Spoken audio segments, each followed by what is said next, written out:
பெஞ்சல் புயல் காரணமாக நேற்று சென்னையில் கனமழை பெஞ்சுது. கனமழை பெஞ்சாலும் நம்முடைய தமிழ்நாடு அரசு மேற்கொண்ட முன்னெச்சரிக்கை நடவடிக்கைகளின் காரணமாகவும் தூர்வாரக்கூடிய அந்த பணிகளின் காரணமாகவும் பெரும்பாலான பகுதிகளில் தண்ணீர் தேங்கவில்லை என்பது உங்கள் அனைவருக்கு தெரியும். உங்களில் பல டிவிகள் கூட அதை பாராட்டி சொல்லியிருக்கீங்க. ஒரு சில டிவி வந்து மறைச்சிருக்கிறீங்க, அப்படி கவலை இல்லை. வடசென்னை பகுதியில் மழைநீரை அகற்றுவதற்கு ராட்சச மின் மோட்டார்கள் பயன்படுத்தப்பட்டு மழைநீர் அகற்றப்பட்டிருக்கு. தொடர்ந்து அந்த பணி நடந்துகிட்டு இருக்கு. சில இடங்களில் மழைநீர் தேங்கக்கூடிய இடங்களில் அதனை வெளியேற்றக்கூடிய வகையில் பல்வேறு திறன் கொண்ட 1686 மோட்டார் பம்புகள் எப்பொழுதும் தயார் நிலையில் இருக்கிறது. தேங்கிய இடங்களில் உடனுக்குடன் தண்ணீர் வெளியேற்றப்படுகிறது. சென்னையில் இருக்கக்கூடிய 22 சுரங்கப்பாதைகளில் 21 சுரங்கப்பாதைகளில் போக்குவரத்து சீராக இருக்குது. தொடர்ந்து போக்குவரத்து நடந்துக்கிட்டு இருக்குது. கணேசபுரம் சுரங்கப்பாதையில் பொறுத்த வரைக்கும் அது ரயில்வே மேம்பால பணி நடந்துகிட்டு இருக்கிற காரணத்தினால போக்குவரத்து நிறுத்தி வைக்கப்பட்டிருக்கு. சென்னையில் 32 முகாம்கள் அமைக்கப்பட்டு அந்த முகாம்கள் மூலமாக 1018 நபர்கள் அதில் தங்க வைக்கப்பட்டு அவர்களுக்கு தேவையான உணவு, குடிநீர் உள்ளிட்ட அடிப்படை வசதிகள்லாம் செய்து கொடுக்கப்பட்டிருக்கு. பொதுமக்களுக்கு இன்று வரை 9,10,000 உணவு பட்டரங்கள் வழங்கப்பட்டிருக்கிறது. நேற்றைய தினம் அம்மா உணவகங்கள் மூலமாக இலவசமாக உணவுகள் வழங்கப்படும் என்று நான் அறிவித்திருந்தேன். அந்த அடிப்படையில் 386 அம்மா உணவகங்களில் 1,07,047 பேருக்கு உணவு இலவசமாக வழங்கப்பட்டிருக்கு. வடகிழக்கு பருவமழையின் முன்னிட்டு பெருநகர சென்னை மாநகராட்சியில் அலுவலர்கள், பொறியாளர்கள், தூய்மை பணியாளர்கள் என மொத்தம் 22,000 பேர் மழைக்கால மீட்பு நடவடிக்கைகளில் ஈடுபட்டுக்கிட்டு இருக்காங்க. குடிநீர் வழங்கல் மற்றும் கழிவுநீர் அகற்றும் பணிகளை 2149 களப்பணியாளர்கள் மேற்கொண்டு வருகிறார்கள். எதையும் எதிர்கொண்டு சமாளிக்கும் வகையில் சென்னை தயார் நிலையில் இருந்துகிட்டு இருக்கு.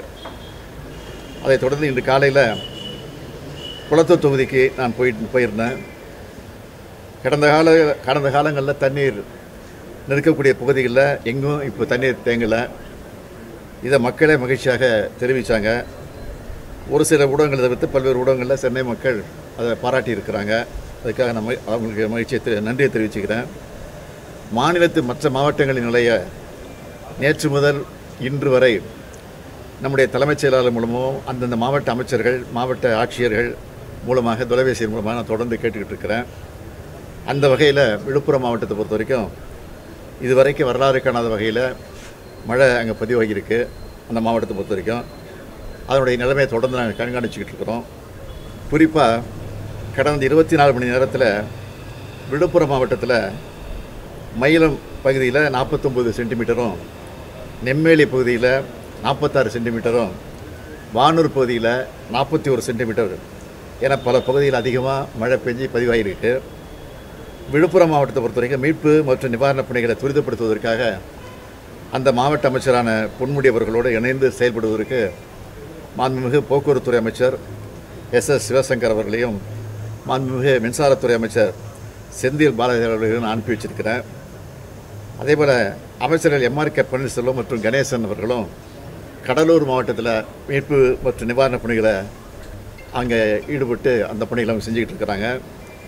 மேலும் விழுப்புரம் மாவட்டத்தில் மீட்பு மற்றும் நிவாரணப் பணிகள் குறித்து ஆலோசனைகள் வழங்கி துரிதமாக அந்த பணிகளை நிறைவேற்றுவதற்காக திரு கே. மணிவாசகம், நீர்வள ஆதாரத்துறை கூடுதல் தலைமைச் செயலாளர் அவர்கள் தலைமையில் இந்திய ஆட்சிப்பணி அதிகாரிகள் திரு ஆல்ஃபி ஜான், திரு கிரண் குராலா, திரு பி. பொன்னையா மற்றும் திரு சிவராஜ் ஆகியோரை அனுப்பி வச்சிருக்கிறோம். ஏற்கனவே அந்த மாவட்டத்தை பொறுத்த வரைக்கும் கண்காணிப்பு அலுவலர் திரு எஸ்.ஜே. சீரு அவர்கள் 3 நாட்களாக அங்கே தான் விழுப்புரத்தை தங்கி அந்த பணிகள்லாம் மேற்கொண்டிருக்கிறாரு. அதே போன்று கடலூர் மாவட்டத்தை பொறுத்த வரைக்கும் திரு ககன்தீப் சிங் பேடி அவர்களும் ஊரக வளர்ச்சி மற்றும் ஊராட்சிகள் துறை கூடுதல் தலைமைச் செயலாளர்களும் தலைமையில் எஸ்ஏ ராமன் அவர்களையும் 2 மாவட்ட வருவாய் அலுவலர்களும் அனுப்பி வைக்கப்பட்டிருக்கிறாங்க. மேலும் விழுப்புரம் மற்றும் கடலூர் மாவட்டங்களில் ஏற்பட்டிருக்கக்கூடிய பாதிப்புகளை பார்வையிட்டு நிவாரணப் பணியை துரிதப்படுத்துவதற்காக மாண்புமிகு துணை முதலமைச்சர் திரு உதயநிதி ஸ்டாலின் அவர்களையும் நான் அனுப்பி வச்சிருக்கிறேன். விழுப்புரம் மாவட்டத்தில் மீட்பு பணிகள் மேற்கொண்டு தமிழ்நாடு பேரிடர் மீட்பு படை மற்றும் தேசிய பேரிடர் மீட்பு படையை சார்ந்த 12 குழுக்கள் அங்கே விரைந்திருக்கு. விழுப்புரம் மாவட்டத்தில் துப்புரவு பணிகளை மேற்கொள்ள பிற மாவட்டங்களிலிருந்து தூய்மைப் பணியாளர்கள் வரவழைக்கப்பட்டு அவர்களும் அதில் ஈடுபட இருக்கிறார்கள். இன்று காலை நிலவரப்படி விழுப்புரம் மற்றும் கடலூர் மாவட்டங்களில் 26 முகாம்களில் 1373 நபர்கள் தங்க வைக்கப்பட்டிருக்கிறாங்க. விழுப்புரம் மற்றும் கடலூர் மாவட்டங்களை தொடர்ந்து கண்காணிக்கப்பட்டு வருவதோடு மட்டும் இல்லாமல் மீட்பு மற்றும் நிவாரணப் பணிகளை தீவிரப்படுத்தப்பட்டிருக்கிறார்கள். இந்த புயலின் காரணமாக தமிழ்நாட்டில் குறிப்பாக விழுப்புரம், கடலூர், செங்கல்பட்டு ஆகிய மாவட்டங்களில் ஏற்பட்டிருக்கக்கூடிய பாதிப்புகளை சீரமைப்பதற்காகவும் பாதிப்புக்கு உள்ளாகி இருக்கக்கூடிய மக்களுக்கு நிவாரணம் வழங்குவதற்காகவும் தேவையான நிதி வழங்கிடவும் பாதிப்புகளை பார்வையிட மத்திய குழுவை இணைப்பு வைத்திட வேண்டும் என்று ஒன்றிய அரசை கேட்டுக்கொள்ள இருக்கிறோம். இன்று திருவண்ணாமலை மற்றும் கள்ளக்குறிச்சி மாவட்டங்களிலும் மழை அதிகளவு இருக்கும் என்று எதிர்பார்க்கப்படுகிறது. எனவே அந்த மாவட்ட அலுவலர்களும் தயார் நிலையில் இருக்க அறிவுறுத்தி இருக்கிறோம் என்பதை தெரிவித்துக் கொள்கிறேன். சென்னையை பொறுத்த வரைக்கும் ஏற்கனவே நம்ம தமிழக அரசு 3 WRலேருந்து 3 கெனாலை கொடுத்துருந்தோம்.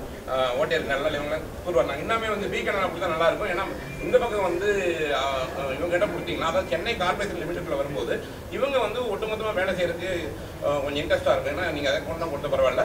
இன்னொரு விஷயத்தை ஒரு பதிவு பண்ணுறோம். உண்மையாலுமே நேற்று எந்த மின்தடையும் இல்லை.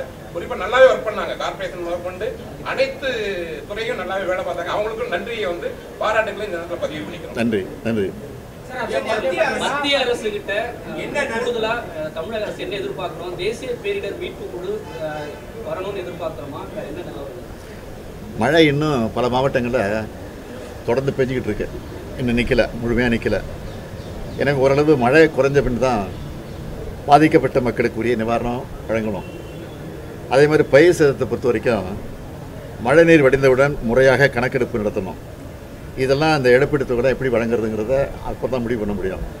நாளை தினம் சம்மந்தப்பட்ட அதிகாரிகளோடு நாங்கள் ஒரு கூட்டம் நடத்த இருக்கிறோம். இது தலைமை செயலகத்தில் அதில் கலந்து பேசி முடிவெடுத்து அதற்கு மத்திய அரசுக்கு இது குறித்து விளக்கமாக நாங்கள் கடிதம் கொடுத்தோம். அவங்களோட பேசிட்டு இருந்தீங்க மற்ற அதிகாரிகளோட.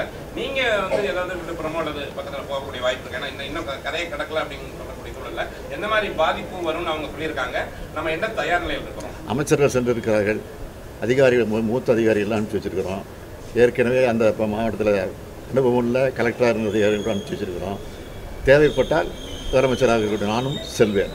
ஏற்கனவே கோரிய நிதி மத்திய அரசிடம் பல்வேறு நிதிகள் நமக்கு முழுசா வரணுன்ற ஒரு குற்றச்சாட்டு. இந்த சூழ்நிலையில் இப்போ கூடுதல் நிதி கேட்பது அவங்க அதை எப்படி பார்ப்பாங்க? முழுமையாக நிதி வரும் நம்ம நம்புகிறோம் தமிழக அரசு. நீங்கள் நல்லதே நினைங்களா? ஏன் கெட்டதை நினைக்கிறீங்க? நல்லதே நினைப்போம். அப்படி தான் நினச்சி போனதே நினச்சோம். வரல.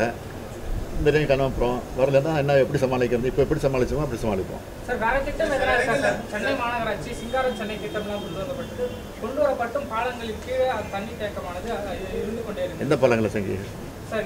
டி நகர் அந்த பாலங்களே இருந்து சார், நேற்று இருந்ததே இன்னைக்கு இல்லை சார். மழை பெஞ்சிட்டு இருக்கும்போது இருக்கதாங்க செய்யும். மழை நின்று 10 நிமிஷத்தில் போயிடுச்சு இல்லைல்லாம். அதை பாருங்க போல. ரைட்.